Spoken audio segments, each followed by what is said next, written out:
કેવી ચાલી રહી છે તમારી ઉત્તરાયણ? અરે જોરદાર જ ચાલી રહી હશે અને તમને મજા આવતી હશે ધાબા ઉપર ને લપેટની તો તમે બૂમો જ પાડતા હશો. તો આવો ચલો હવે ધમાલનો જ્યારે સમય થઈ ગયો છે ત્યારે ધમાલમાં આજે કયા સેલિબ્રિટી એ ઉત્તરાયણની ઉજવણી કરી છે એ તો તમારે જોવું જ પડે ને. તો આવો શરૂ કરીએ ધમાલ એન્ટરટેનમેન્ટ અનલિમિટેડ હિના સાથે. દાદી આનો ડડ્ડો આખો છે. અરે રે માથામાં ફેરવી નાખો. સ્પાઈડરમેનને સીધો કરી નાખો. યસ સ્પાઈડરમેન આડો થઈ ગયો. અરે જાગી ગયો. અરે આ શું છે બધું? મને તો આવા દો. અરે આવી જાઓ, મોસ્ટ વેલકમ. અમે સ્પાઈડરમેનને સીધો કરી નાખ્યો છે અને હવે તમે આવો, તમને પણ શીખવાડે કે ઢીંઢો કહેવાય ઢઢો કેમ ઢીંડો ના હોય. ઓ દાદી ઢઢો કેમ સીધો કરો એ અમારી આઈડિયા છે. ઓકે યસ બોલો. આ ડડ્ડો આવો. તો તમે જોઈ લીધા, આમના પરિચય આપવાની ક્યારેય જરૂર હોતી નથી કારણ કે જ્યાં જાય ત્યાં માહોલ હસી મજાક વાળો બની જ જાય છે. અને ઉત્તરાયણ હોય, આટલો સરસ માહોલ હોય ત્યારે જસ્સી દાદી અને હેમાંગ ન હોય તો એ માહોલ કહેવાય. તો તમારા માટે આ ઉત્તરાયણ શું? ઉત્તરાયણ એટલે ચીક્કી ખાવાની, મોજ કરવાની, પતંગ ચગાવે જે બીજા એમાંથી પછી આપણે સેલ લઈ લેવાનો, બસ આટલું જ. મહેનત નહીં કરવાની. લૂંટવાની જે મજા આવે, લૂંટીને ગણવાની જે મજા આવે, ભલે આપણે ચગાવતા ન હોય પણ લૂંટવાનું બચપનથી મને બહુ શોખ. પણ હવે શું ઢીચણ ગયા ને એટલે મેળ નથી ખાતો. હવે મેં તો લૂંટ્યા નથી કોઈ દાડો. મેં તો લૂંટ્યા. હવે એ તસદીઓ શું કરવા લેવાની? પણ એક મોજ હતી. મોજ અલગ છે પણ એટલે અત્યારનું ઉત્તરાયણ અને તમારા નાનપણનું ઉત્તરાયણ કેટલો ફરક?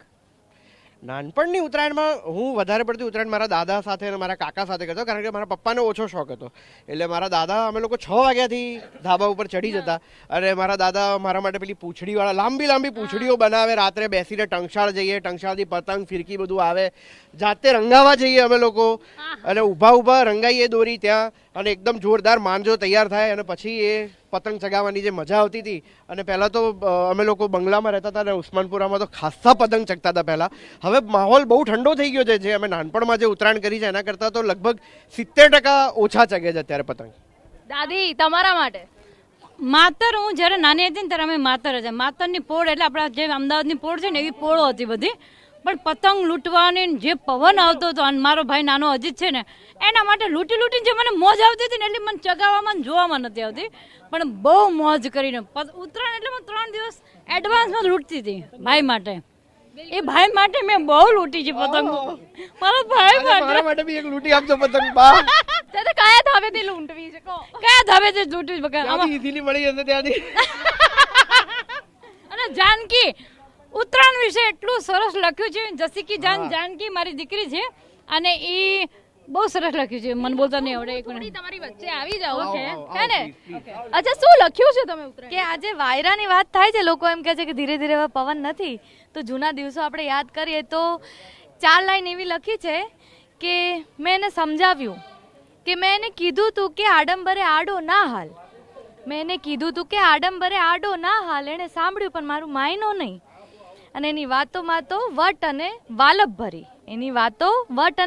ભરી, પણ સ્વાર્થ વગર એક શ્વાસ પણ લેવો એનો માયલો નહીં. કે મારે તો એવી ઈચ્છા હતી કે કાચી પારીએ બેસીને સાચી વાતો કરવી હતી. બેઠક તો મળી પણ એવો ડાયરો નહીં. અને ઉત્તરાયણના દિવસે દોટ મેલી અગાશી આવી. અને ઉપર પહોંચી તો એવો વાયરો નહીં. વાયરો નથી. આ પતંગ મારા તરફથી તને સ્પાઈડરમેન વાળો. મોજ કર. બહુ સરસ. જાનકી જે બોલે છે મને બહુ ટપા નથી પડતો. મારી સગી દીકરી છે, નો કઝિન, પણ બહુ ડાઈ દીકરી છે. તો આ જ છે અસલી મજા. પરિવારમાં બી તમારા આવું કંઈક થતું જ હશે કે જ્યાં કોઈ તમને મસ્તી મજાક કરાવતું હશે, ક્યાંક તમને કોઈ ડાન્સ કરાવતું હશે, ગીતો ગાતું હશે અને આવો જ માહોલ જામતો હોય. ત્યારે TV9 ના પણ ધાબા પર આવો જ માહોલ જામ્યો છે. TV9 ઉપર એક કહેવા માંગુ છું, હું બિગ ફેન છું મારા હેમાંગભાઈ દેવાઈની. અને એમના કોમેડી વિડીયો બહુ મસ્ત, એમના પિક્ચર બહુ સુપર ડુપર, પણ બહુ મોટી ફેન છું એમના કોમેડીના સ્વભાવના હિસાબે. થેન્ક યુ દાદી. અને હું તમારો ફેન છું. અરે માથું ભટકાયું. હું તમારો બહુ મોટો ફેન છું. દાદી જસ્સી દાદી અદ્ભુત એન્ટરટેનમેન્ટના કહેવાય ને કે ધનિક છે, અને એટલું એન્ટરટેનમેન્ટ એમના ઇન્સ્ટાગ્રામ ઉપર નવી નવી ફિલ્મો આવે છે એમની, તો પ્લીઝ જોતા રહેજો જસ્સી દાદીના video. Thank you so much મારા દીકરા, તમને જાજી ખમ્મા, અને આવરી તમે આવતા રહેશો. ઓકે હેમાંગજી, આમ ફિલ્મોમાં તમે હંમેશા લોકોને હસાવ્યા છે, આમ રિયલ લાઈફમાં હેમાંગ કેવા છે? હું એવો જ છું, એટલે મને દરેક વાતમાં ક્યાંક ને ક્યાંક રમૂજ સૂઝતી જ હોય, એ હવે ઓટોમેટિક આવી જ જાય છે, એટલે એમાં મારે કંઈ નવું કંઈ કરવું નથી પડતું. ઓફકોર્સ સ્ક્રિપ્ટ હોય, બધા રાઇટર્સની આટલી મહેનત હોય, એ તો અમે ફોલો કરતા જ હોઈએ, પણ મારો નેચર પણ એવો જ છે, એકદમ આમ એટલે એકદમ લાઇટ મૂડમાં જ હોઉં હું હંમેશા. અને મને સેટ પણ એવું જ ગમે કે જ્યાં એક્ટર્સને બધા એકદમ લાઇટ મૂડમાં સરસ કામ કરતા હોય. બિલકુલ બિલકુલ. પતંગ ચગાઈએ? ચલો ચલો બિલકુલ ને. ચલો. તો આપણે આજે ઉત્તરાયણ છે તો ખાલી વાતો તો કરવાની જ નથી, પતંગ ચગાવવાનો જ છે. ત્યારે હેમાંગ આપણી સાથે છે. Yes. પતંગ ચગાવતો તમારી સાથે કંઈક વાત કરીએ આપણે. બરાબર. તો બાકી ઉત્તરાયણ કેવી? જોરદાર. જોઈ લો તમે, પતંગ જોઈ લો કેટલો ઊંચો ચડે છે મારો, મજા પડી જશે. અમારા દીપેન કુમાર છે. દીપેનભાઈ સોરી, આમ નામના લોચા હે, બાકી કોઈ પ્રોબ્લેમ નહીં. ચલો આવી જાઓ પતંગ ચગાવવા આવી જાઓ. આપણે પતંગ ચગાવતા થોડી વાત કરીએ. એક તો આ બહુ થાય કે થોડી નજર હટી અને પતંગ સીધો નીચે આવી જાય. તો સાથે આપણે દાદી સાથે પણ વાત કરીએ. દાદી, ઉત્તરાયણ હોય ત્યારે મસ્તી કરવાની કેટલી મજા આવે તમને? અમે તો જાગીતાથી મસ્તી જ કરશે. ઉત્તરાયણ હોય, ગમે તે બધા ફેસ્ટિવલ હોય, એની ટાઈમ અમે એન્જોય જ કરતા. હું હેમાંગભાઈ ને જાનકી, મને હવે બ્રેક કરતા નહીં આવડે.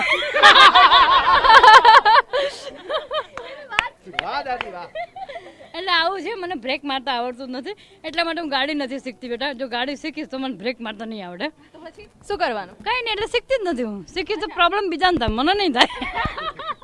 બહુ મજા આવશે. બિલકુલ. તો હવે આપણો પતંગ છે ને જરાક ખૂબ જ ઊંચી ચડી ગયો છે, તો બિલકુલ.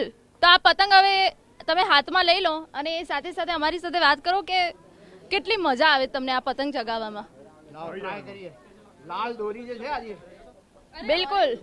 ઓરેન્જ છે ઓહો હો. લાલ દેખાય તમને. અચ્છા. બાકી ઉત્તરાયણ ઉપર તમને એવું કહેવામાં આવે કે તમારે બહુ જ મસ્તી કરવાની, તો તમે શું કરો?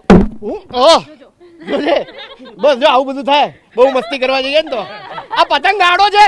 જો આવા બધા પતંગ આવે ને ત્યારે બહુ મજા આવે, કારણ કે બહુ બધું સાચવવું પડે એક સાથે. ગયો આ તો સાવ ગયો. અલ્યા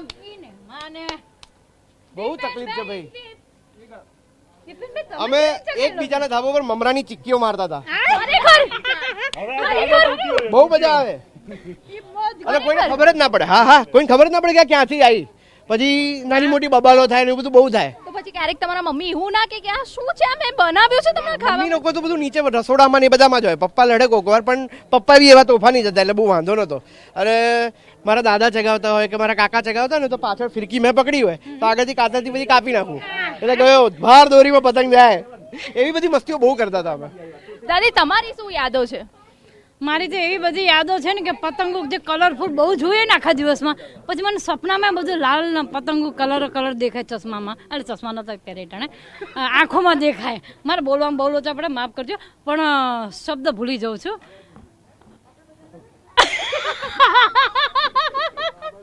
તો આ ફૂલ માહોલ અહીંયા ઉત્તરાયણનો જામ્યો જ છે અને આપણી સાથે હેમાંગ અને જસ્સી ગઢવી પણ હાજર જ છે. કંઈક તમારે બે ઉત્તરાયણ માટે કંઈક મસ્તી કરવી હોય તો તમે શું સૌથી કરો? પહેલા તો હું TV9 ના તમામ દર્શકોને કહીશ કે હેપી ઉત્તરાયણ, અને સરસ મજાના પતંગ ચગાવ. ચાઇનીઝ દોરી ના વાપરતા, અને પતંગ ચગાવતી વખતે પણ ધ્યાન રાખજો કે પશુ પક્ષીઓને ઉત્તરાયણ પછી જે દોરીઓના જે ઢગલા થાય છે ને, એ બહુ જ નડતા હોય છે.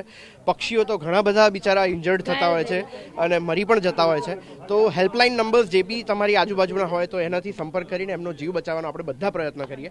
હું બહુ પતંગ નથી ચગાવતો અમુક કારણોસર, અને એમાંનું કારણ એક આ પણ છે. તો તમે પણ પ્લીઝ સાચવજો. બાકી મોજ કરો, ચીક્કી ખાઓ, મજા કરો. બિલકુલ. અરે એમને તો અમે તમને જવા નહીં દઈએ. હજુ ચીકી ખાવી મારે, તમારી ચીકી મારે ચિકન કઈ લેવા દેવો ને. પોચી ચીકી લાવો. અચ્છા, ઓકે. પોચી ચીક્કી એટલે કેવી ચીક્કી? હવે પોચી ચીક્કી તો બનાવવી પડે, પાણી પલાળીને ખાવી પડે. પેલા ગ્લુકોઝ ના બિસ્કિટ ખાતા ને. ચીકી મમરા, આ ચીકી ખાવાની વાત કરે, કયા મોટા ચીકી ખાવી મારા? ચાવીને ખવડાવવી પડે પેલું નાના બાળકો છે. ચીકી આ બધી મારે બાધા છે અત્યારે હાલમાં, કારણ કે બસ કેવી રીતે ખાવી છે કઈ નહીં ખાવી આપણે ચીકી. આપણે નથી ખાવી ચીકી. આપણે બીજું કંઈક ખાઈશું. આપણે તમે એક ગુજરાતી ગીત તમે બંને જણા કંઈક ગાઓ તો અમારા દાદી પહેલા શરૂઆત કરે ગુજરાતી ગીત. અરે તમારા ના, ના, તમે ગાઓ.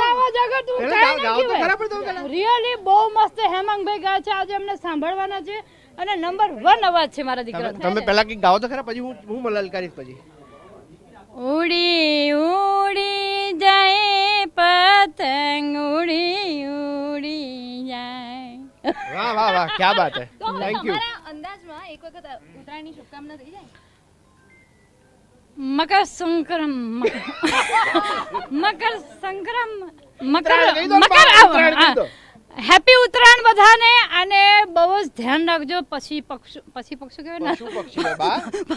પશુ પક્ષીઓનું બહુ ધ્યાન રાખજો અને ખરેખર એમના ઘરમાં એમના બચ્ચાઓ રાહ જોતા હોય છે આ સિરિયસલી કહું છું એ રાહ જોતા હોય એટલે બહુ ધ્યાન રાખજો ચાઇનાને દોરી વાપરતા નહીં અને બસ મોટિવેશન વિડીયો બહુ લોચા પડે એટલે મોજ કરો મોટિવેશન તમે વિડીયો બનાવતી ને અને મોજ કરો આનંદ કરો અને TV9 માં અમને આવવાની બહુ મજા આવી થેન્ક યુ સો મચ બેટા બિલકુલ તો આ જે ઉત્તરાયણનો જે માહોલ છે તમારા ધાબા પર હશે પરિવારના જ્યારે બધા જ લોકો મળતા હોય ત્યારે આ જ માહોલ સર્જાતો હોય ત્યારે TV9 સાથે જોડાયેલા હજુ પણ અનેક કલાકારો સાથે વાત કરવાની બાકી છે.